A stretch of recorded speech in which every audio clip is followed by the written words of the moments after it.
여러분 안녕하세요. 똑똑한 뉴스 스마트 라이프 TV입니다. 이 시간에는 평소에 좋아하는 연예인, 각 분야의 전문가들을 비롯해 주변 지인의 특별한 이야기, 그리고 여러분의 이야기까지도 나누실 수 있습니다. 지인의 특별한 사연을 소개하거나 들려주고 싶은 나만의 얘기가 있다면 언제든지 댓글로 남겨주세요. 스마트 라이프 TV 피플톡톡에서 달려갑니다. 구독, 좋아요, 알림 설정을 하시면 더 편하게 만나보실 수 있습니다.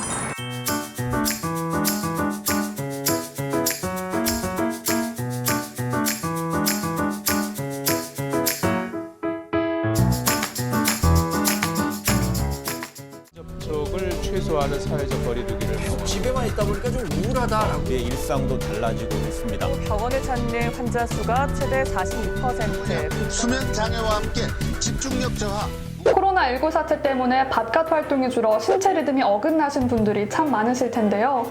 특히 집에만 있다 보니까 소화장애를 앓고 계신 분들을 위해 오늘 피플톡톡 시간에는 내과 전문의 모시고 도움 말씀 들어보겠습니다. 안녕하세요. 안녕하세요. 네, 먼저 인터뷰 응해주셔서 감사합니다. 네, 감사합니다. 오늘 첫 출연이시잖아요. 네. 함께 해주실 시청자분들에게 인사 말씀 부탁드립니다. 네, 안녕하세요. 첨단에서 이봉규 내과 의원에서 진료를 하고 있는 내과 전문의 이봉규입니다. 내과 전문의시잖아요. 우리가 보통 내과 하면 배 아플 때 가는 곳이라고 많이 생각하는데요. 이 밖에도 또 어떤 진료를 받아볼 수 있을까요? 크게 보면 내과는 폐나 심장, 위나 장 같은 소화관, 간이나 콩팥, 갑상선 같은 우리 내부 장기에 이상이 있어서 수술을 하지 않고 약물이나 시술로 치료하는 임상 분야가 내과입니다. 최근에는 소화기내과, 순환기내과, 호흡기내과처럼 세분화되어 있긴 하지만 대부분의 1차 의료기관에서는 통합해서 진료를 하기 때문에 감기나 기침, 복통이나 소화불량, 고혈압이나 당뇨, 고지혈증처럼 이런 질환들로 문제가 있으신 분들은 가까운 내과에서 진료를 받으시면 되겠고요. 다만 이렇게 세분화되어 있기 때문에 예를 들어 저 같은 소화기내과 전문의의 경우에는 위장관 질환에 대해서 내시경 시술을 하거나 내시경 검사를 통해서 좀 더 자세히 진단하고 치료하는 경우도 있습니다. 생각보다 더 다양한 진료를 받아볼 수가 있네요. 네, 다음 질문은요, 원장님. 저희 코로나19 얘기를 또 안 할 수가 없잖아요. 코로나19 사태 때문에 아파도 병원을 가기를 두려워하시는 분들이 생각보다 많아요. 전문의로서 이런 현상 어떻게 생각하시나요? 최근에 코로나19 네. 때문에 많은 분들이 걱정을 하시고 공포심까지 느끼시는 분들이 많은데요. 이런 막연한 걱정이나 공포심 때문에 질환이 있어도 치료를 미루거나 특히 만성질환, 고혈압이나 당뇨병, 고지혈증 같은 만성질환이 있으신 분들은 절대 치료를 미루지 마시고 치료를 미루어서 본인의 병이 악화가 된다든지 합병증이 생기는 것을 막는 것이 더욱 중요하겠습니다. 다만 병원에 내원하실 때도 꼭 개인위생관리, 마스크를 쓰시고 손위생관리는 철저히 하시는 것이 좋겠습니다. 사실 이렇게 병원을 가기를 두려워하시는 분들 중에서는 인터넷으로 검색을 하시고 네. 이런 증상이니까 내가 이런 병이겠구나 자가 검진을 하시고 약을 먹는 경우도 종종 있어요. 심각한 경우가 아니라면 괜찮겠지만 이런 증상이면 가볍게 넘어가선 안 되는 것도 있다고 들었거든요. 이런 증상이면 꼭 반드시 무조건 병원으로 가라 하는 것들 중에서는 뭐가 있을까요? 예를 들어 소화기 증상 같은 경우에 이 증상이 중요한 증상이라는 병적인 증상이라는 것을 알려주는 알람 증상이라는 것들이 있습니다. 예를 들어 소화불량이 있으면서 최근 6개월 이내에 본인 체중의 10% 이상의 체중 감소가 있다면 암이나 당뇨병, 갑상선 질환을 의심할 수 있기 때문에 검사를 받아보셔야 하겠고요.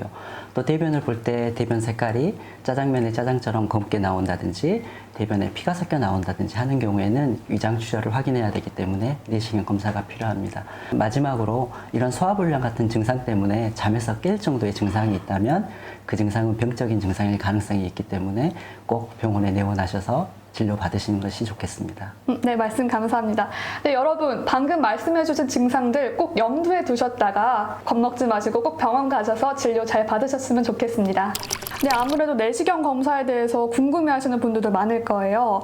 특히 수면 내시경 같은 경우에는 잠들었을 때 진행되는 검사라 검사 부작용에 대해서도 걱정 많이 하시는데요.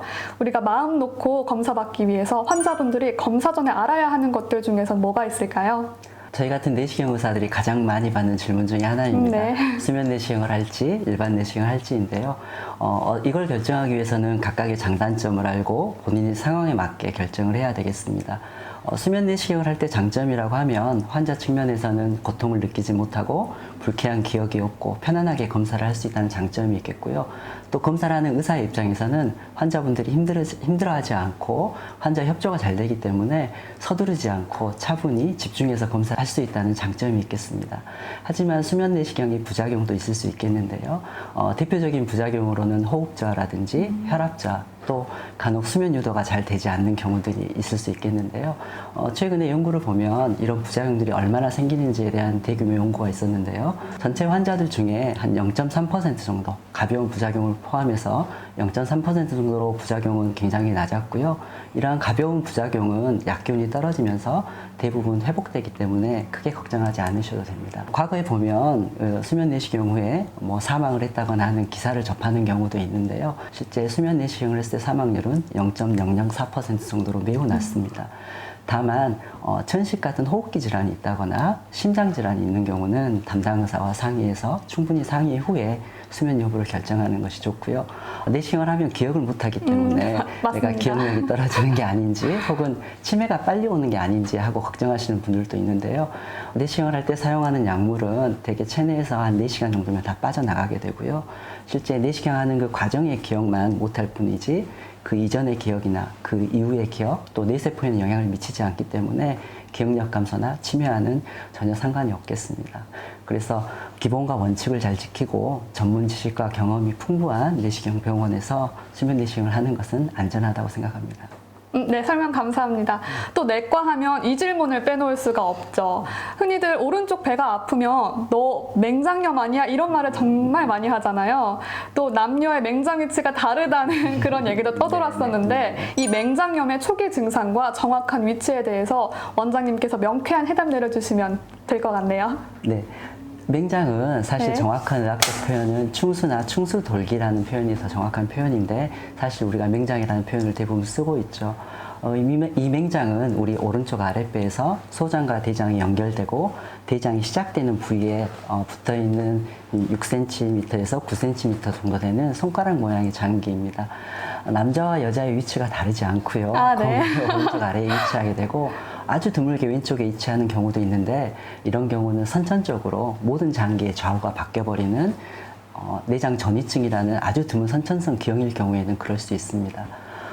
맹장염의 초기 증상은 복부 중앙이나 상복부에 쥐어짜는 듯한 통증이 있고 구토나 설사 등을 동반하기도 합니다. 그래서 초기에는 다른 소화기 질환, 장염이라든지 위경련 같은 질환으로 오인되기도 하죠. 이런 상복부나 중앙부의 통증이 염증이 심해지면서 오른쪽 아랫부분으로 옮겨가게 되고요. 그게 점점 더 심해져서 치료를 하지 않는다면 복부 전체의 통증이나 발열로 이어질 수 있습니다.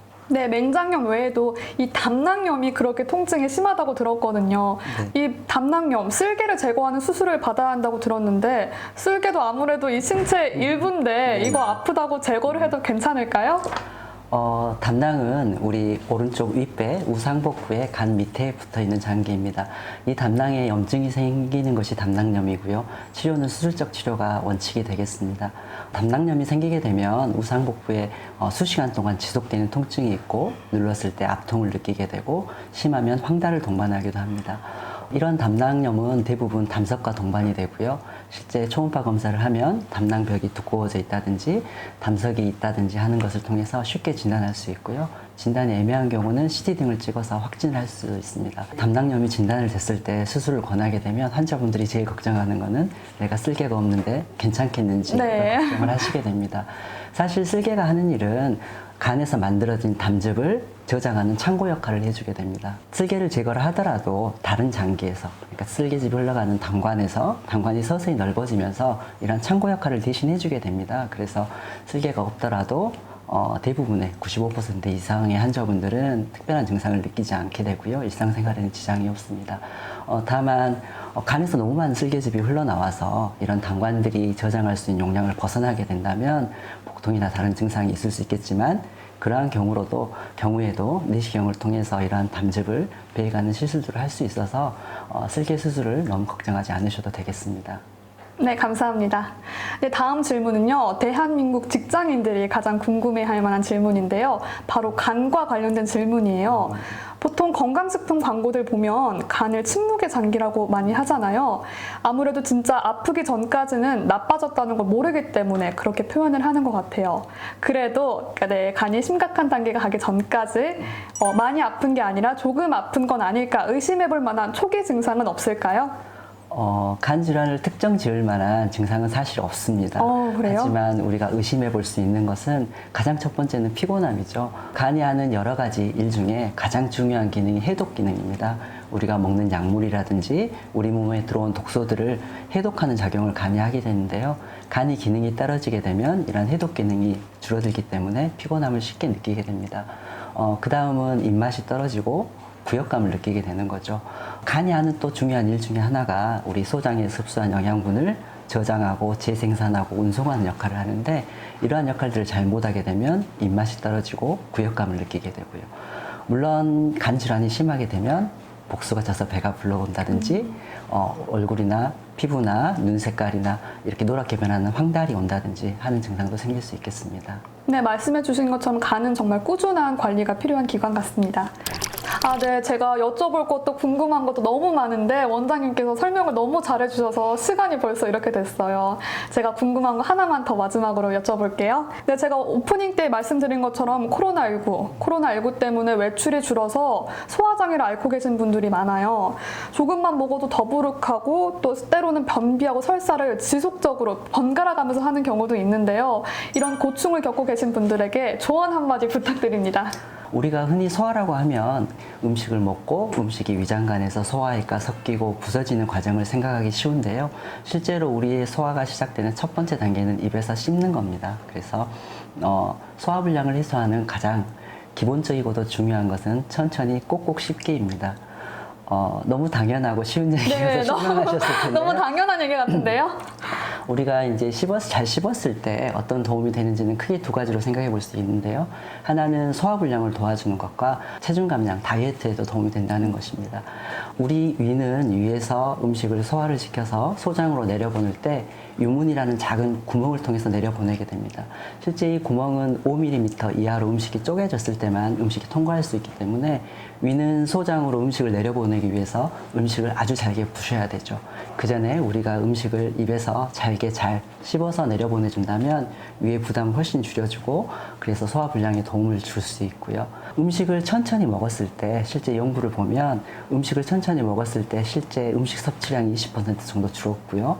또 씹는 시간을 1.5배 정도 늘리면 실제 섭취하는 칼로리가 9% 정도 줄어든다고 합니다. 그래서 음식을 천천히 꼭꼭 씹는 것만으로도 소화불량에 도움이 되고 다이어트에도 도움이 될 수 있겠습니다. 네, 깔끔한 조언 감사합니다. 네, 감사합니다.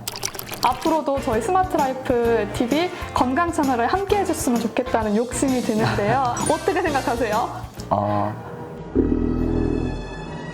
알겠습니다. 저희는 증거가 영상으로 잡히는데 괜찮으세요? 네. 스마트라이프 TV 많이 사랑해주세요. 안녕.